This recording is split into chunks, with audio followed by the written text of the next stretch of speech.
Yo habría vivido en paz, pero mis enemigos me trajeron la guerra. Me llamo Darru Delico. Ya conocéis mi historia. No es más que un eco de la vuestra. Durante siglos, millones de personas que viven bajo el suelo de Marte se han alimentado de mentiras desde la cuna hasta la tumba. Ahora, esa mentira les ha sido revelada.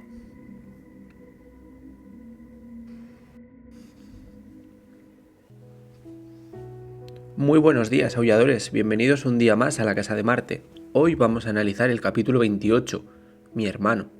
Una pieza corta que, aunque tiene una revelación final, que es la que eclipsa todo el capítulo y lo que hace que cuando tú cierres el libro únicamente casi te recuerdes de esto respecto a este capítulo, tiene mucho de creación de personaje, tiene mucho de la personalidad y el carácter de cada uno de ellos que nosotros debemos comprender si queremos entender las acciones que tomarán en un futuro.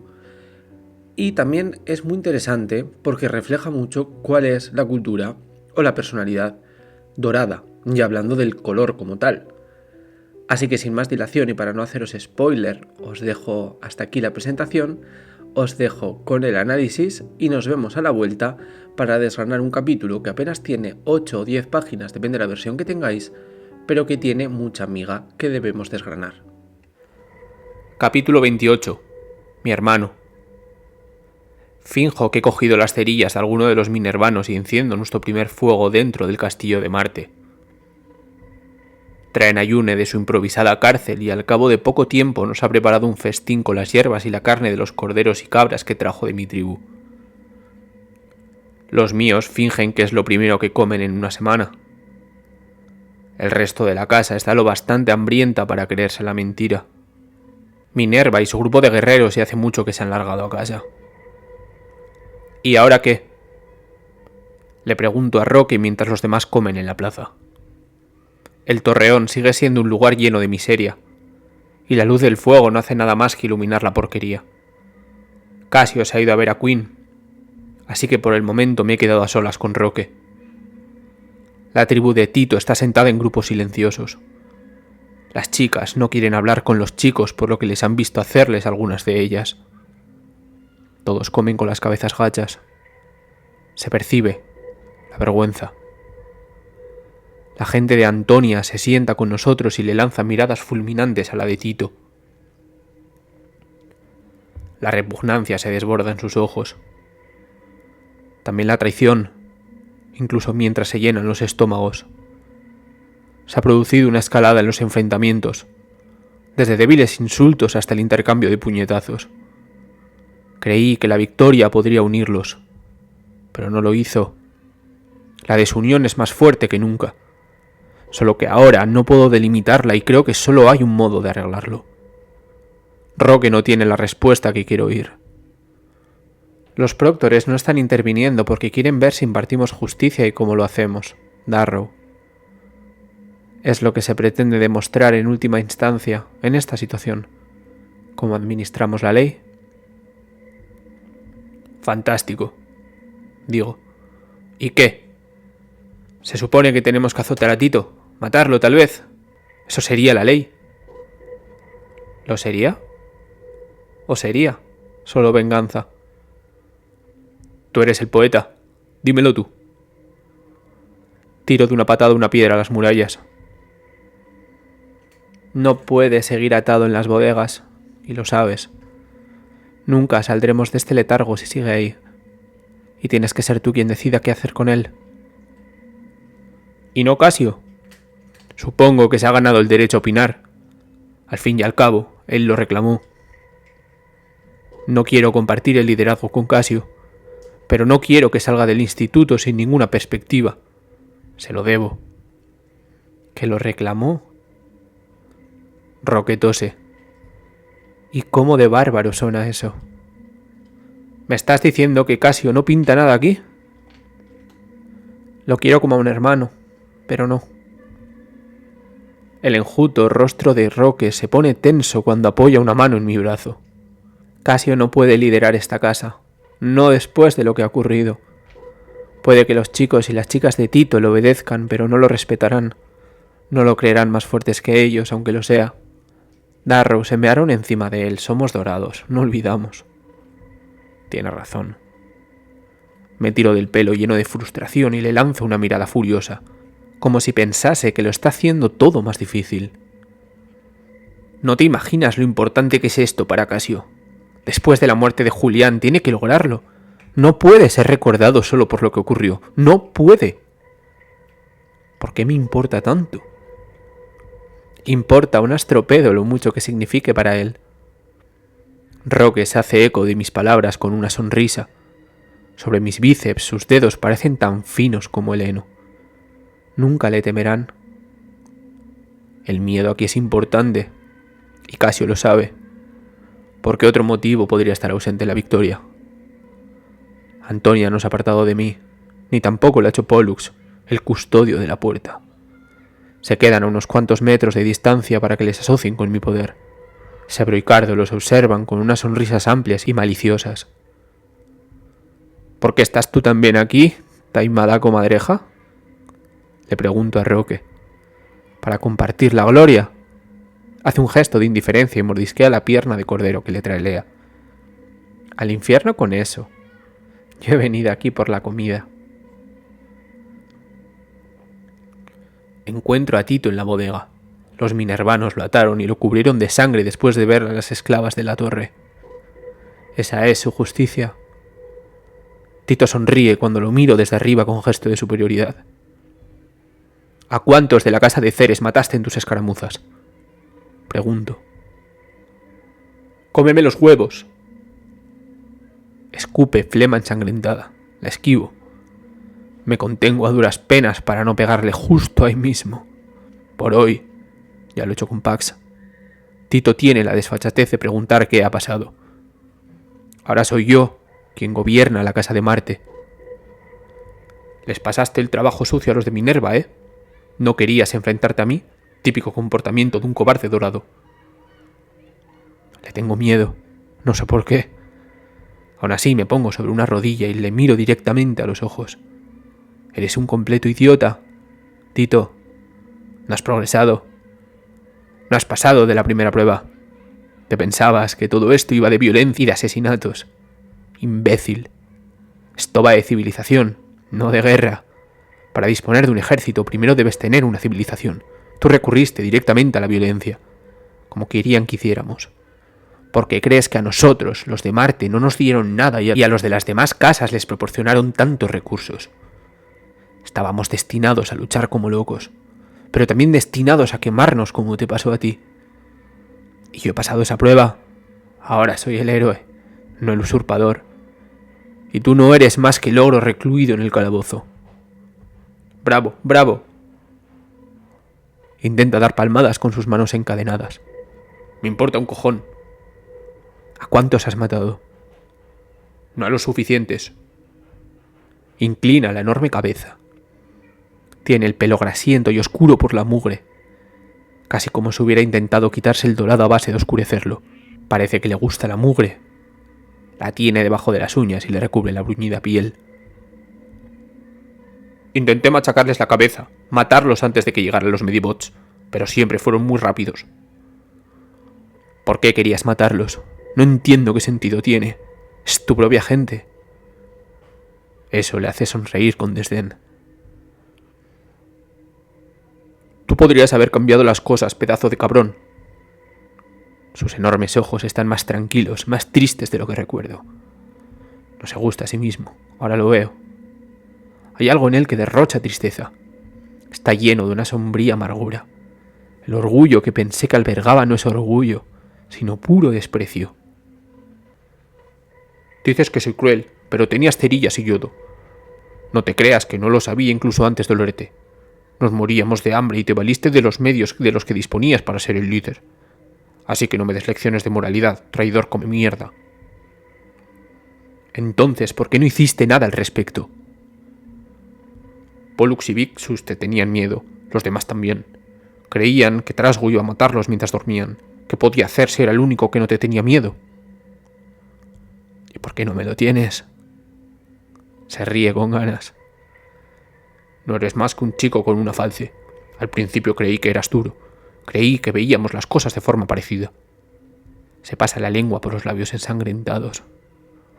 Pensé que eras como yo, solo que peor. Por esa frialdad que había en tu mirada. Pero no eres frío. Esos pringados mojapantalones te importan. Frunzo las cejas. ¿Por qué dices eso? Muy fácil. Has hecho amigos. Roque, Casio, Lea, Quinn. Tú también. Pollux, Cassandra, Vixus. El rostro de Tito se retuerce en una espantosa mueca. Amigos. Escupe. Amigo de esos oropelos. Son monstruos, cabrones desalmados. No son más que una panda de caníbales, todos ellos. Han hecho lo mismo que yo, pero... bah. Sigo sin entender por qué les hiciste aquello a las esclavas. Insisto. Violación, Tito, violación. Su rostro permanece inmóvil y con una expresión cruel. Ellos lo hicieron antes. ¿Quiénes? Pero no está escuchando. De repente empieza a contarme cómo se la llevaron a ella, cómo la violaron delante de él, y los muy escorias volvieron una semana más tarde para hacerlo otra vez. Así que los mató, les machacó las cabezas. Maté a aquellos malditos monstruos, ahora sus hijas han recibido el mismo trato que le dieron a ella. Siento como si me hubieran dado un puñetazo en la cara. ¡Joder! ¡Joder! Un escalofrío me recorre todo el cuerpo. ¡Malditos! ¿Qué cojones te pasa? Pregunta a Tito. Si hubiera sido un dorado no me habría dado cuenta. Tan solo me habría desconcertado el uso de una palabra tan rara. Pero no soy un dorado. Darrow. Me abro camino hasta el pasillo. Me muevo como en una bruma. Todo encaja. El odio, el asco, la venganza. Los caníbales se comen a los suyos. Los llamó caníbales. Pollux, Cassandra, Vixus. ¿Quiénes son los suyos? Los suyos. Dorados. Malditos. No condenados. Tito dijo malditos. Ningún dorado dice eso. Nunca. Y lo llamó una falce. No una guadaña de segador. Joder. Tito es un rojo. Y hasta aquí lo que sería la lectura de hoy. Como podemos ver, el capítulo ya abre tras la guerra tribal que ha asolado la Casa de Marte, donde podemos ver que Darrow ha triunfado, tras aliarse con la tribu de Antonia y la de Sebro. Pero ahora deben organizar el caos, sacar la basura.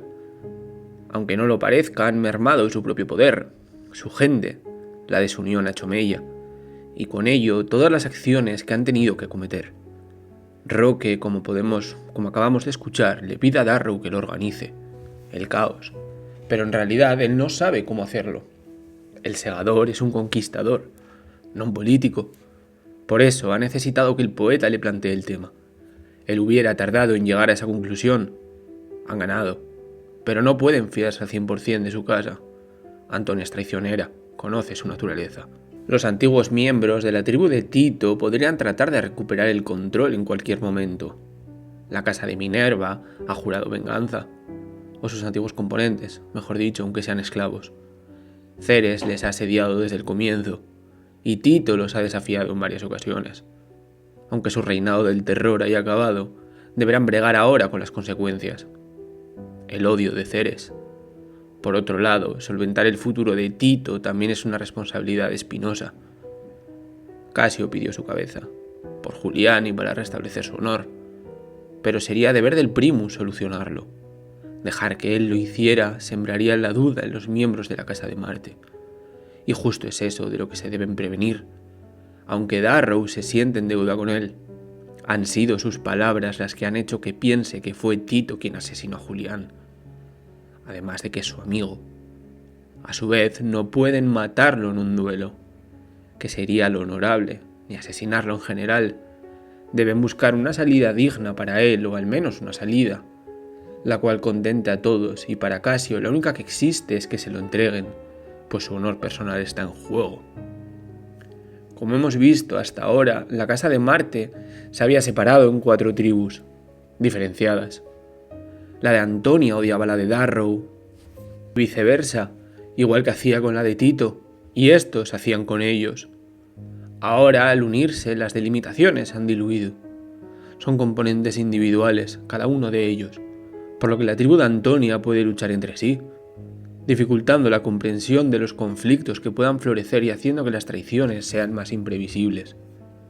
En esta primera parte del capítulo podemos ver la conversación entre Roque y Darrow, que me parece muy interesante a nivel de lo que perfila sobre la personalidad de Roque, ya que podemos escuchar cómo Roque tiene con Darrow una conversación sobre Casio, donde podemos entender o asimilar que el poeta es sumamente lógico, racional, lejos de la creencia popular de que se trata de un personaje romántico.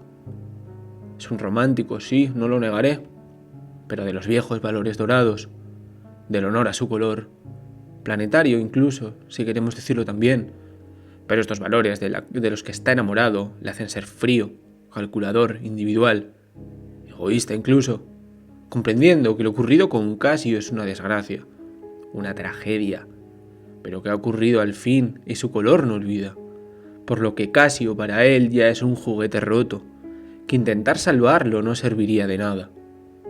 Aquí Pierce Brown nos está mostrando mucho sobre Roque, como os venía diciendo, sobre su personalidad, sobre su verdadera cara, al igual que lo hizo tras El Paso, donde se remitía a los datos y a las estadísticas para comprender la brutalidad del evento.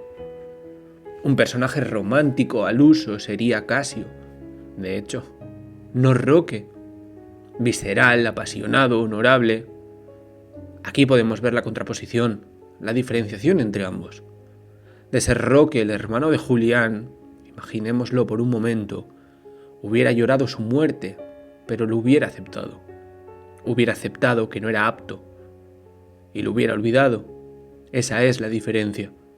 Y el motivo por el cual siento adoración por uno de los dos mientras que al otro lo detesto. Durante las celebraciones posteriores a la reunificación de la Casa de Marte, podemos ver que Roque y Antonia orbitan alrededor de Darrow, buscando poder por asociación. Pero Casio no está. Para él no es importante alzarse como Primus en este momento.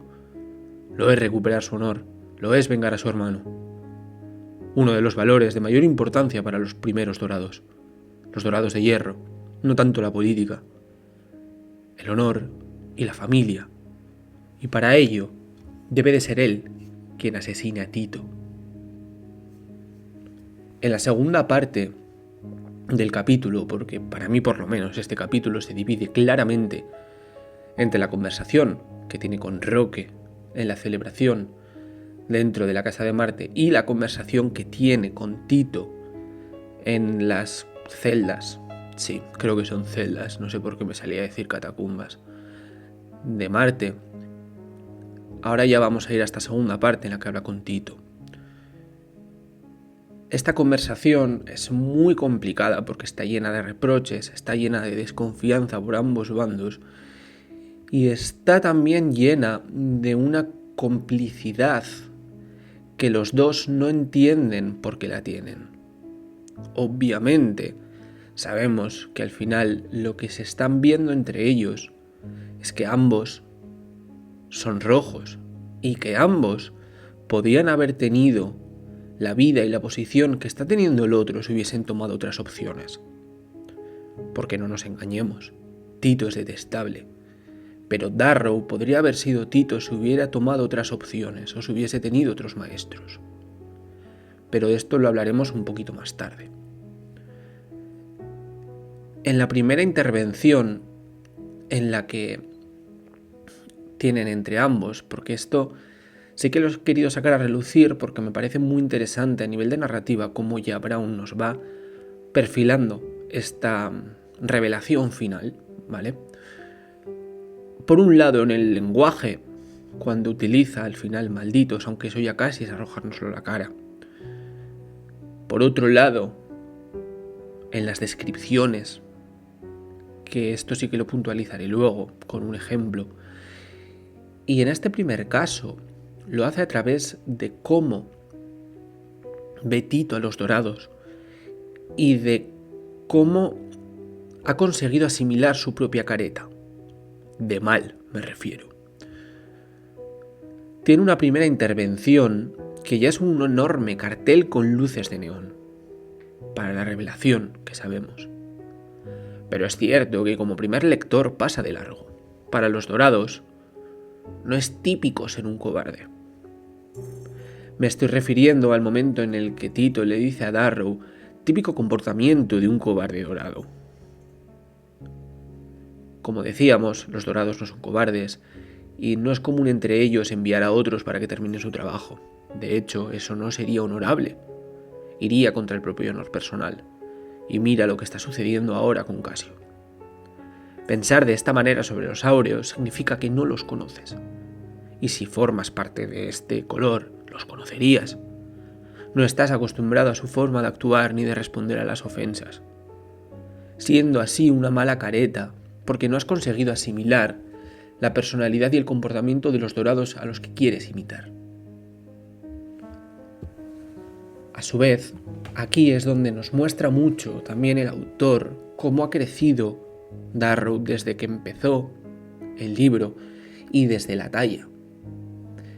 Y este es para mí uno de los mejores aspectos de la narrativa de Brown, ya que podemos comprender a la perfección la manera de ser de Darrow. Estamos dentro suya. Le hemos visto fijarse, observar, pensar y analizar, y por ello es que puede lanzarle este discurso a Tito, hablándole de las distintas pruebas de lo que se busca en el instituto. Conforme ha pasado el tiempo, le hemos visto llegar a estas conclusiones, aceptarlas. Por eso ahora puede exponerlas de esta manera. Para algunas de ellas ha necesitado la ayuda de Virginia o de Roque, de Casio, pero ya lo ha comprendido y por eso sabe que él ha triunfado, y Tito no. A su vez no es redundante, de hecho es condenadamente épico, pero recoge muy bien las ideas expuestas hasta ahora, recordándoselas al lector y poniendo la baraja de nuevo sobre la mesa. He estado dudando un buen rato si sacar a relucir esta parte, si leerla literal, antes o después de haceros esta aclaración o este pequeñito análisis, y he decidido al final hacerla después para que, teniendo ya recién escuchado lo que os acabo de decir, podamos notarlo antes de simplemente leerlo y deciros, yo pienso esto, ¿vale? Así que ahora, haciendo un poquito de memoria de lo que justo acabo de decir, vamos a leer esa parte. Darrow le dice, eres un completo idiota, Tito. No has progresado. No has pasado la primera prueba. Te pensabas que todo esto iba de violencia y de asesinatos. Imbécil. Esto va de civilización, no de guerra. Este primer fragmento, podemos notar que él ha comprendido la diferencia entre el paso y lo que venía después, la guerra tribal. Aquí Darrow ha asimilado cuál era el interés de los proctores en la guerra tribal. Y además también es muy interesante porque lo poco que discutió con Virginia hace 2 capítulos, donde vimos a un Darrow prepotente, vemos que era un Darrow prepotente pero que escuchaba y que comprendía. Eso es lo que se nota ya solo en esas frases. Vamos a seguir. Para disponer de un ejército primero debes tener una civilización. Tú recurriste directamente a la violencia, como querían que hiciéramos. ¿Por qué crees que a nosotros, los de Marte, no nos dieron nada y a los de las demás casas les proporcionaron tantos recursos?